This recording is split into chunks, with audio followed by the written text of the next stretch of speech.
오늘 우리가 살펴볼 이 본문의 앞절에서 요한은 하나님께서 사랑이시라고 먼저 말했고, 또한 그 하나님의 사랑이 우리에게 어떻게 나타났는지를 말씀을 전하고 있었습니다. 요한일서 4장 9절과 10절을 보게 되면 하나님께서 우리를 살리시기 위하여 자신의 유일하신 아들 예수님을 이 세상에 보내주셨고, 그 예수님을 속죄 제물이 되게 하셨다고 말씀하셨습니다.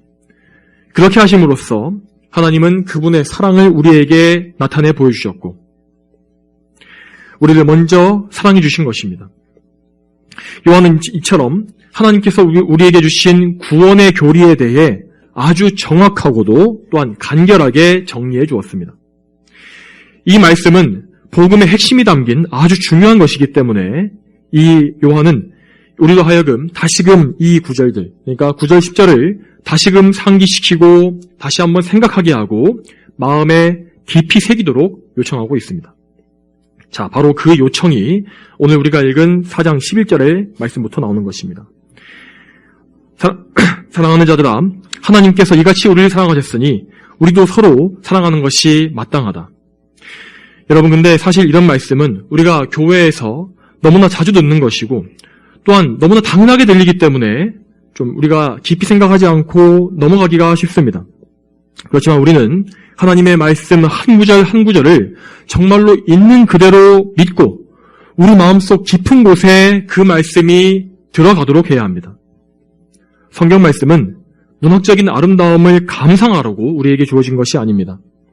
하나님의 말씀은 우리의 죄와 허물과 부족함을 드러내고 우리의 마음이 찔리게 하며, 그래서 하나님께서 기뻐하시는 방향으로 우리가 돌이키며 나아갈 것을 요구하는 엄숙한 명령입니다.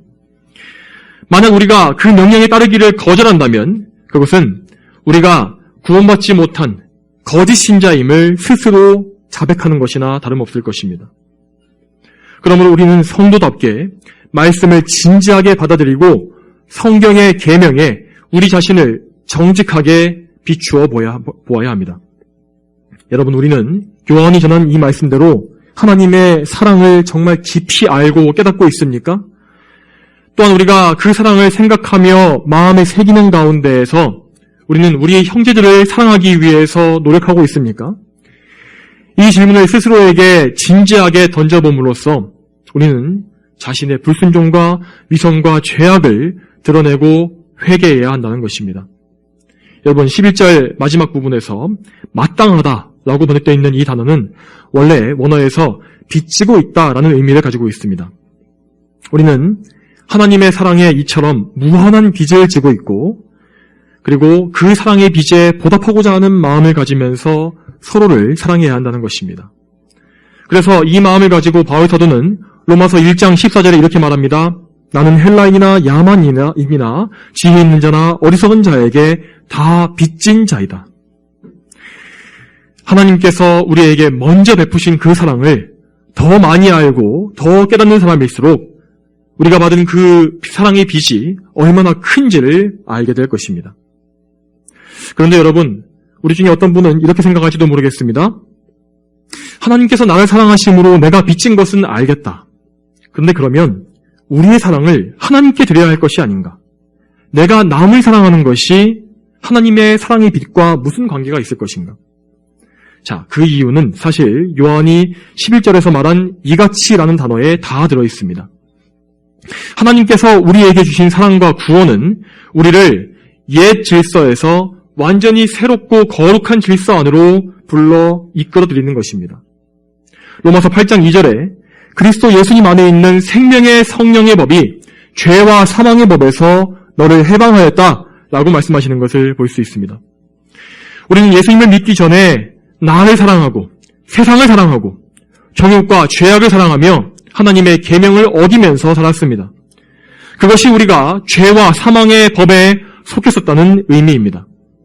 그러나 하나님께서는 그분의 아들 예수 그리스도를 이 세상에 보내주시고 우리를 위한 대속제물이 되게 하셔서 우리를 죄와 사망의 법에서 해방시키셔서 생명의 성령의 법을 따르는 새로운 백성이 되게 하셨습니다.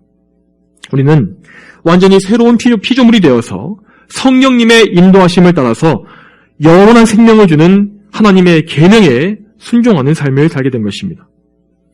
우리는 이미 우리의 옛 사람, 옛 자아를 십자가에 못 박아 죽였습니다. 그러므로 우리는 마땅히 하나님께 순종해야 하며 또한 성령님을 통해서 하나님께 순종할 그 능력 또한 매일마다 공급받고 있습니다.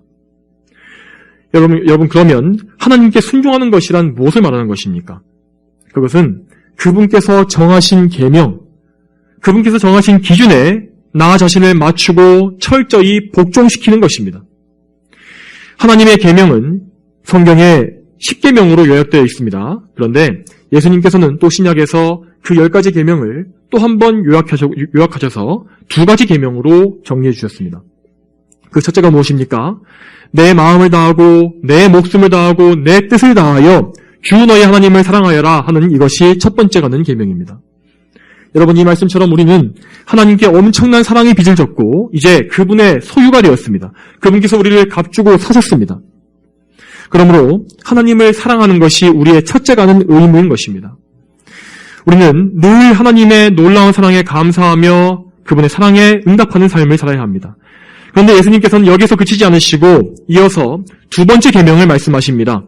내 이웃을 내 자신처럼 사랑하여라. 우리에게 무한한 사랑을 주시고 우리를 살려주신 하나님께서 우리가 이웃을 사랑할 것을 계명으로 정해주신 것입니다.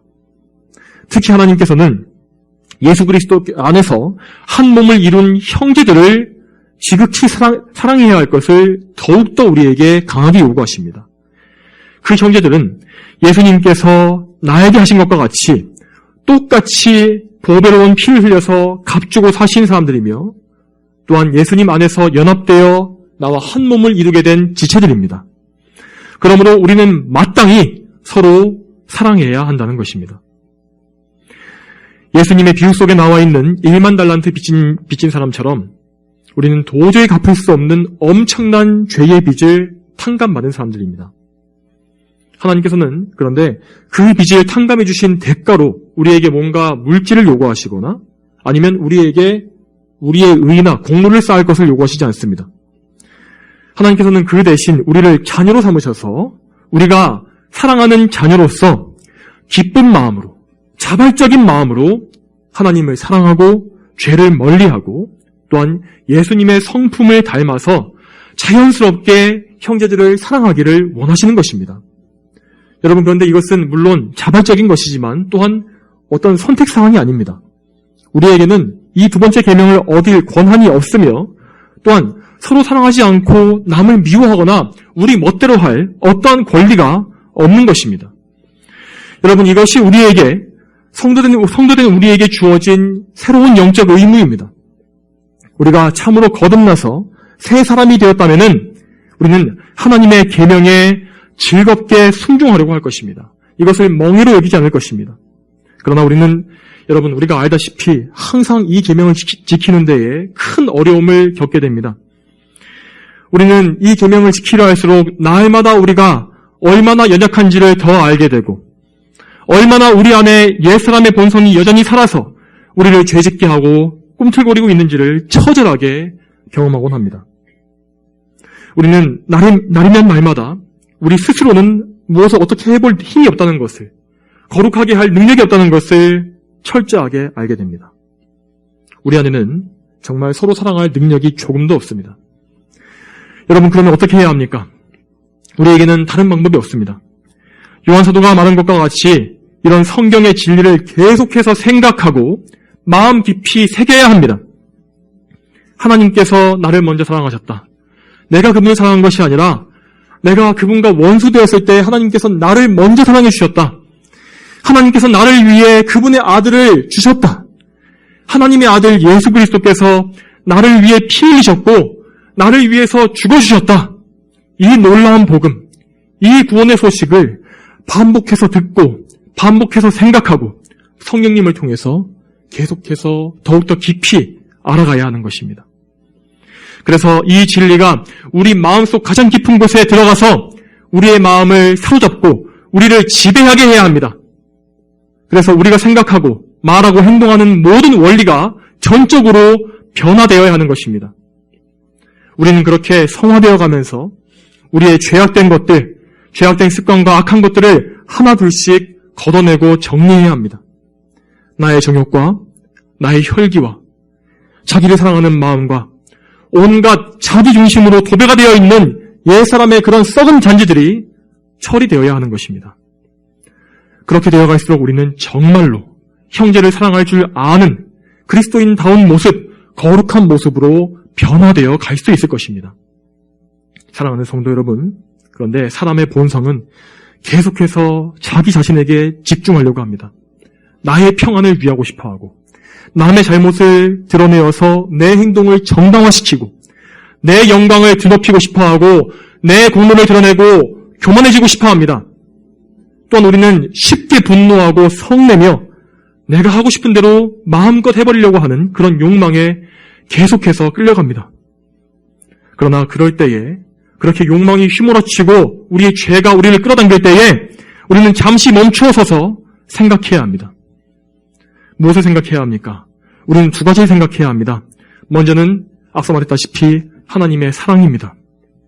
즉 예수님께서 하나님께서 우리를 위하여 무엇을 하셨는지를 우리는 멈추어서서 생각해 보아야 한다는 것입니다.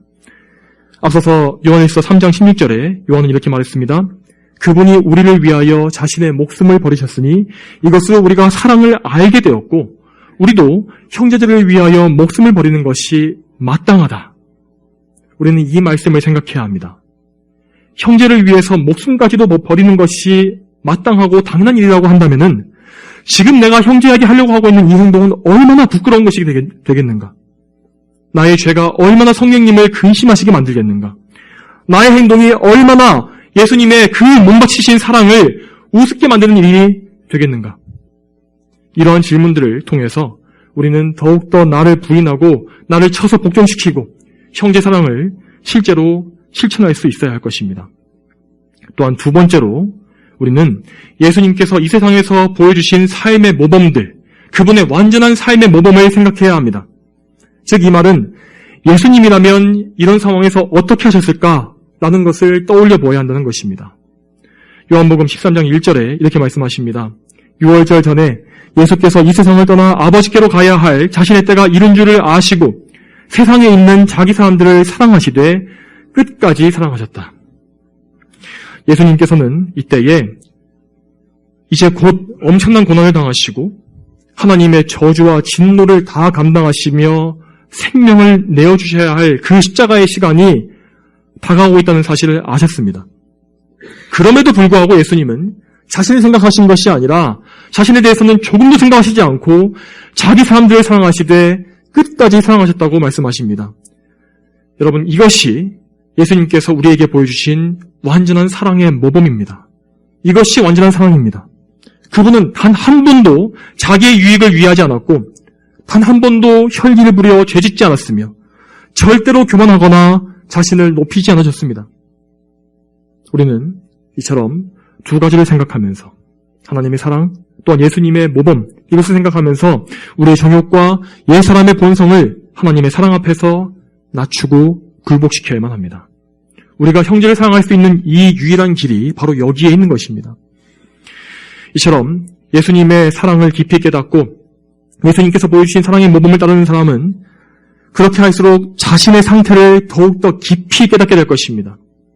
내가 얼마나 큰 죄인인지, 얼마나 내가 잘난 것이 없고 성도라고 말하지만 얼마나 사악하고 여전히 부패한 자인지를 알게 됩니다. 자기 중심적으로 생각하고 교만하게 구는 것이 예전에는 너무나 당연하게 여겼지만 또 생각되었지만은 이제는 이것이 나에게 얼마나 어울리지 않는 일인가를 알게 되는 것입니다. 또한 남보다 나를 낮게 여기는 것이 얼마나 어이없는 짓인지를 또한 알게 될 것입니다. 이렇게 내가 얼마나 악한 자인지를 있는 그대로 알고 내가 얼마나 엄청난 용서를 받은 것인지를 알게 되면 남을 용서하고 사랑하는 것은 우리에게 어려운 일이 아닐 것입니다. 오늘 본문의 11절은 바로 그 사실을 말하고 있는 것입니다. 여러분, 그리고 이제 12절에서 이어지는 12절에서 사도 요한은 이 서로 사랑하라는 계명에 순종했을 때에 나타나게 될 결과에 대해서 말해주고 있습니다. 먼저 12절 첫 부분을 보겠습니다. 어느 때나 하나님을 본 사람이 아무도 없으니.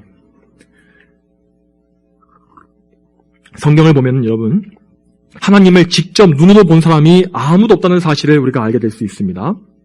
디모데전서 6장 16절에 오직 하나님만이 죽지 않으시고 가까이 할 수 없는 빛 가운데 거하시며 아무도 보지 못하였고 또 볼 수 없는 분이시다 라고 기록되어 있습니다. 이 말씀 그대로 이제 구약 성경에서 이 사람들은 간혹 하나님의 사자를 통해서 하나님의 나타나심, 그분의 현현하심을 간접적으로 보기는 했습니다. 또한 출애굽기 33장에서 모세의 경우에 그는 하나님의 얼굴은 보지 못하고 하나님의 등을 보았다라고 기록되는 것을 볼 수 있습니다. 그런데 이 하나님의 얼굴과 등이라는 표현은 상징입니다. 이것은 실제로 하나님께서 얼굴과 등이 있으시다는 것이 아니라 이 모세가 하나님의 영광의 실체를 직접 보지 못하고 그 영광이 지나간 후에 그 빛에 반사된 남은 흔적을 간접적으로 보았다는 것을 말하는 것입니다. 하나님은 영이심으로 그분께는 우리 눈에 보이는 형상이 없으시고 또한 우리는 부족한 자들이기 때문에 불완전한 죄인이기 때문에 하나님의 영광의 실체를 직접 볼 수가 없습니다. 여러분, 그렇지만 성경은 예수 그리스도를 본 사람은 곧 아버지를 본 것이라고 말씀하고 있습니다. 요한복음 14장 19절에 예수님께서 빌립에게 말씀하시기를 나를 본 자는 아버지도 보았는데 어찌하여 너는 말하기를 저희에게 아버지를 보여주소서라고 하느냐 라고 말씀하신 것을 볼 수 있습니다. 성육신하셔서 이 세상에 오신 예수님을 보고 그분을 알게 된 사람은 성부 하나님께서 어떤 분이신지도 알게 된다는 의미입니다. 비록 우리는 예수님께서 승천하신 이후에 살고 있기 때문에 성육신하신 예수님을 직접 눈으로 보고 만지지는 못합니다. 하지만 이 복음서의 말씀, 성경의 계시를 통하여 그분을 볼 수가 있습니다. 우리는 말씀을 통해서 예수님을 보고 예수님을 알게 됨으로써 또한 아버지께서 어떤 분이신지에 대해서도 영적으로 알아갈 수 있는 것입니다. 여러분, 그러므로 우리는 성경에 의지해야 합니다. 절대 우리는 우리의 몸의 감각기관, 우리의 이 부패한 육신에 속한 감각을 통해서 하나님을 알거나 하나님을 보려고 해서는 안 되는 것입니다. 그런데 많은 사람들이 교회 안에 있으면서도 환상이나 꿈으로 하나님을 보려고 시도합니다. 또한 하나님의 음성을 직접 들으려고 하는 사람들이 교회 안에 너무나 많습니다. 그런 사람들은 그런 오류에서 벗어나서 오늘 이 말씀을 잘 들어야 합니다. 성경에 나오는 정말 위대한 인물들 중에 그 누구라도 하나님을 직접 보지 못했습니다. 육신을 가진 사람 중에서는 오직 아버지와 동등한 신성을 가지신 예수님만이 아버지를 보았다고 성경에 기록되어 있는 것을 우리는 알아야 합니다. 또한 하나님의 계시 역시 성경이 이렇게 완성되면서 완결되었기 때문에 이제 우리는 성경을 통해서만 하나님의 말씀을 들어야 하는 것입니다. 여러분, 그런데 오늘날 교회 안에 하나님의 음성 듣기라고 하는 것을 시도하는 사람들이 얼마나 많습니까? 기도를 하면서 뭔가 하나님께 직통 계시를 구하고 뭔가 물어봐서 직접 마음의 소리로 듣는 것들, 또한 환상 속에서 음성을 실제로 듣는 것, 그런 것들이 교회 안에 유행하며 사람들이 그런 것을 아주 좋아합니다. 하지만 여러분, 그런 모든 것들은 마귀가 이 완성된 성경의 중요성을 훼손하고 사람들이 성경을 멀리하게 만들기 위해서 벌이는 악한 계략입니다. 우리는 우리의 감각을 믿는 것이 아니라 하나님의 말씀을 있는 그대로 믿어야 합니다. 하나님의 말씀을 통해서 성육신하신 예수 그리스도를 알고 또한 그를 통해서 영적으로 하나님을 알아가는 우리가 되어야 한다는 것입니다. 또한 우리는 먼저 이 성경을 통해서 하나님을 알고서 여러분, 이 성경의 지식을 통해서 지식을 바탕으로 하나님께서 허락하신 방법대로 하나님과 교제해야 하는 것입니다. 하나님을 예배하고 하나님을 찬송하며 말씀을 듣고 배우고 알아가고 또한 기도하는 것, 이것이 바로 하나님께서 허락하신 올바른 하나님과의 교제 방법입니다. 그 외에 어떤 다른 신비하거나 이상한 것들을 추구해서는 안 되는 것입니다. 성경의 범위를 넘어서서 그 가르침의 범위를 넘어서서 주제 넘는 행동을 하는 사람들은 반드시 성경을 이탈해서 마귀의 유혹에 넘어가서 이단적인 가르침에 빠지게 되고 결국 영적인 함정에 빠지게 되는 그런 위험한 일을 당하게 될 것입니다.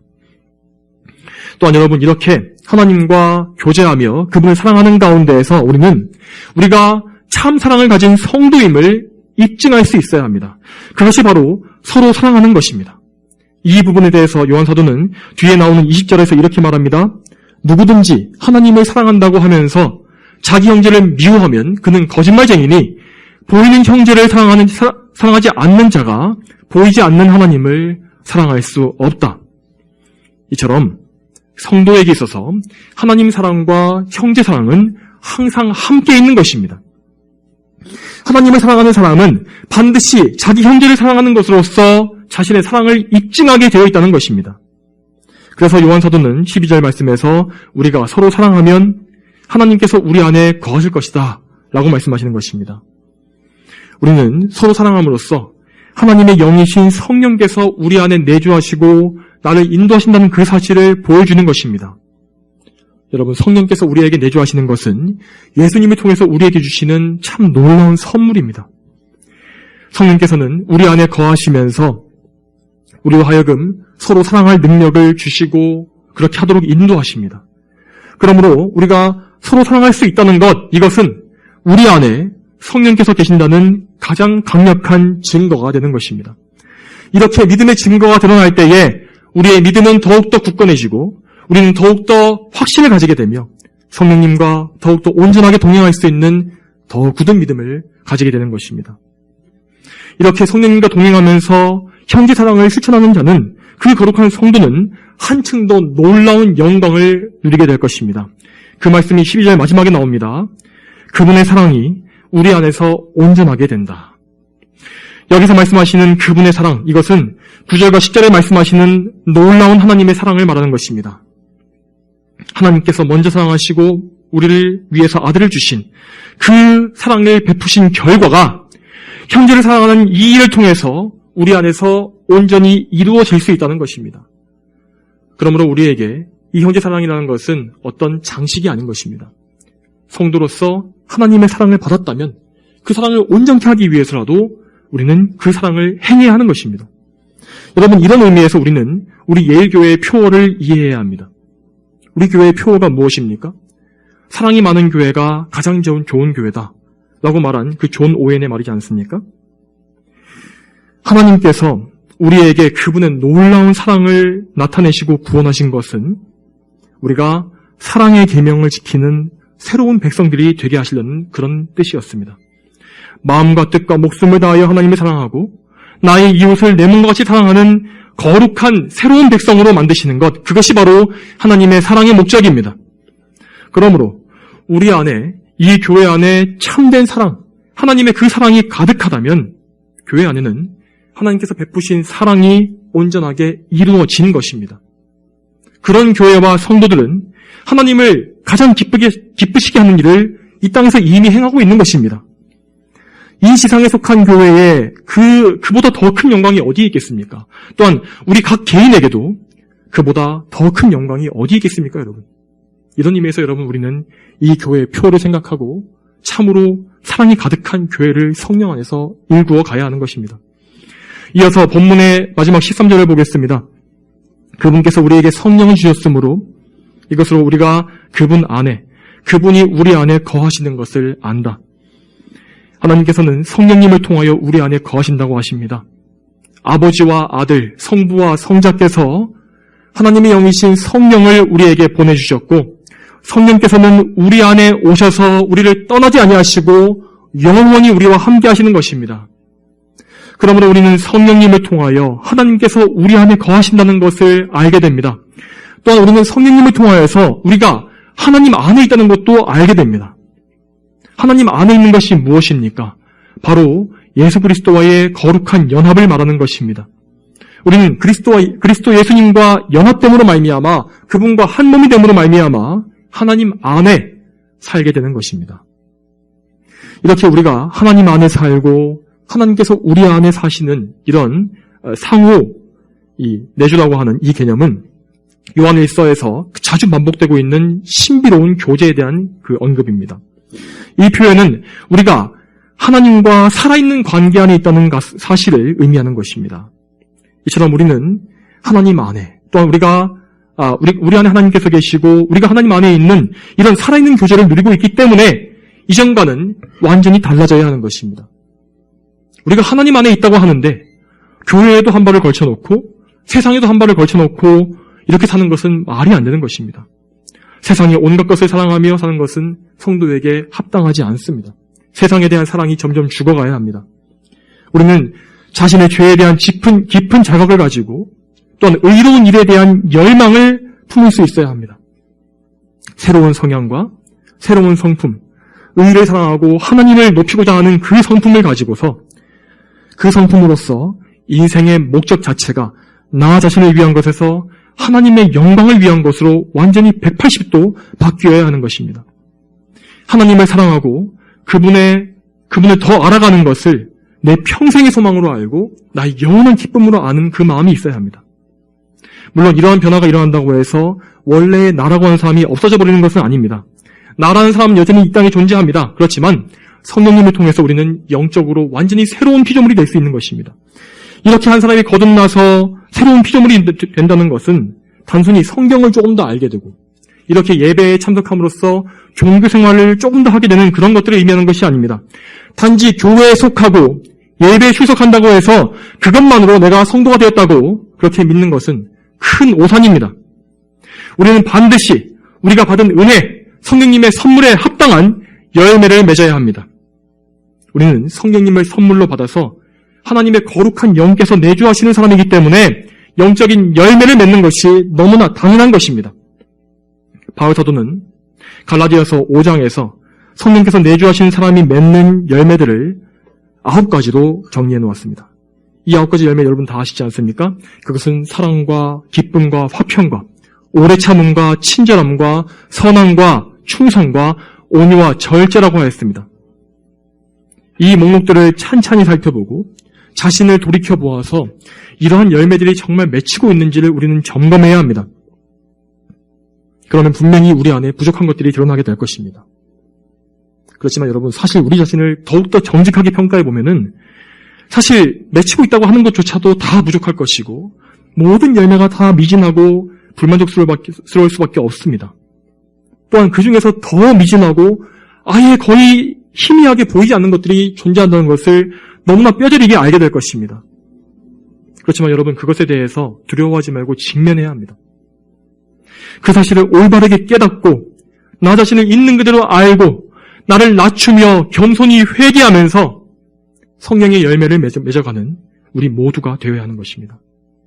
또한 여러분 이 9가지 열매 중에서 오늘 우리는 우리 본문에 나오는 것처럼 요한사도의 말처럼 사랑이라는 첫째 열매에 특히 집중해야 합니다. 요한은 오늘 본문에서 성도가 사랑을 나타내는 것이야말로 하나님의 은혜를 잊지만은 증거를 하지 않았습니까? 요한사도와 마찬가지로 바울사도 역시 동일하게 고린도전서에서 많은 은사에 대해서 말한 이후에 제일 좋은 은사에 대해서 내가 보여주겠다라고 말하면서 사랑에 대해서 말합니다. 사랑의 은사, 여기에 대해서 말하는 것입니다. 그 사랑의 은사가 무엇인지는 고린도전서 13장에 자세히 기록되어 있습니다. 우리는 이 말씀을 깊이 읽고 생각함으로써 우리가 과연 성경에서 말씀하시는 참된 사랑을 진정 소유하고 있는지를 또다시 점검해 보아야 합니다. 고린도전서 13장 4절부터 7절에 이렇게 나와 있습니다. 사랑은 오래 참고 사랑은 온유하며 시기하는 자가 되지 않으며 사랑은 자랑하지 않으며 교만하지 않으며 무례히 행하지 않으며 자기의 유익을 구하지 않으며 성내지 않으며 악한 것을 생각하지 않으며 불의를 기뻐하지 않으며 진리와 함께 기뻐하고 모든 것을 참으며 모든 것을 믿으며 모든 것을 바라며 모든 것을 견딘다. 여러분, 이 많은 목록들을 생각해 보시기 바랍니다. 우리의 사랑이 과연 이와 같습니까? 여러분, 우리는 분명히 하나님의 그 놀라운 그 영원하고 무한한 사랑을 먼저 받았고 예수님의 대속의 은혜를 이미 받았습니다. 그럼에도 불구하고 우리의 사랑이란 것은 성경이 말하는 이 완전한 기준에 절대로 미치지 못합니다. 오히려 이 고린도전서 13장의 사랑에 대한 이 말씀들을 반대로 바꾸어서 적용해 보면 우리의 모습이 나오지 않을까 싶을 정도로 우리는 항상 사랑하는 데 실패하며 많은 죄를 지으며 성령님을 근심케 합니다. 그러나 여러분, 그럼에도 불구하고 우리는 늘 회개함으로써 예수 그리스도를 바라보아야 합니다. 하나님께서는 우리가 참된 사랑을 행하기를 원하십니다. 또한 우리를 그렇게 만들어 가실 것입니다. 오늘날 대다수의 교회는 여러분, 은사 중에서, 이 성경에 나와 있는 은사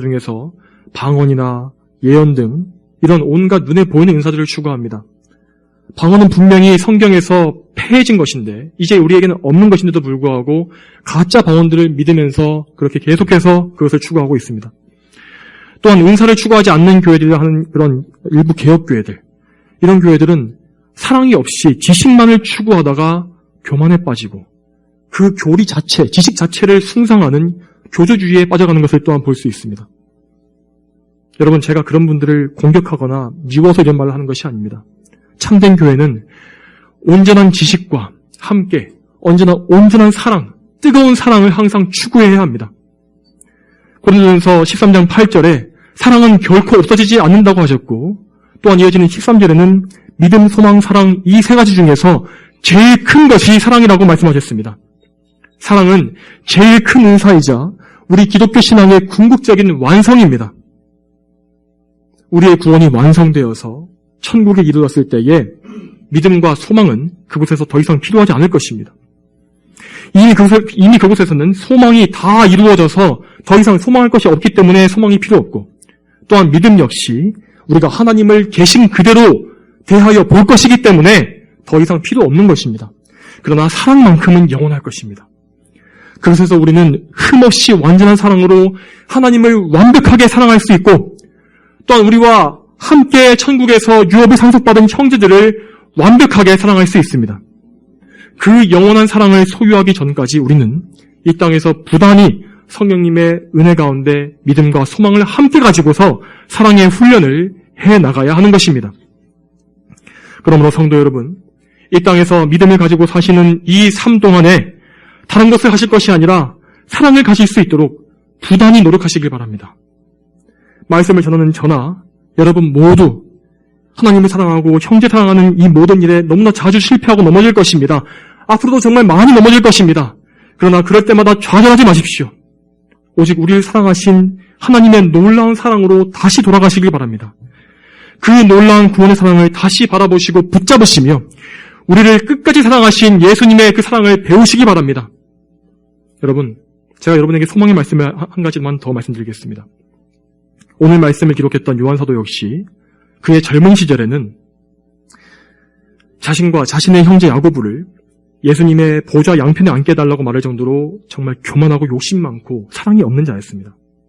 여러분, 그가 얼마나 다혈질적이고 거친 자였으면은 예수님께서 그와 야고보에게 우레의 아들들이라는 그런 별명을 지어주셨겠습니까? 그러나 그는 그런 성품을 가졌음에도 불구하고 평생을 사도로서 예수님을 섬겼고 그 가운데 예수님을 의지하고 회개하고 또한 예수님께서 보여주신 그 모범, 그가 보았던 예수님의 모범을 따르면서 살았습니다. 그 결과로 요한이 논문을 쓴 90이 가까운 논문을 쓴 이 요한일서의 말씀을 한번 보시기 바랍니다.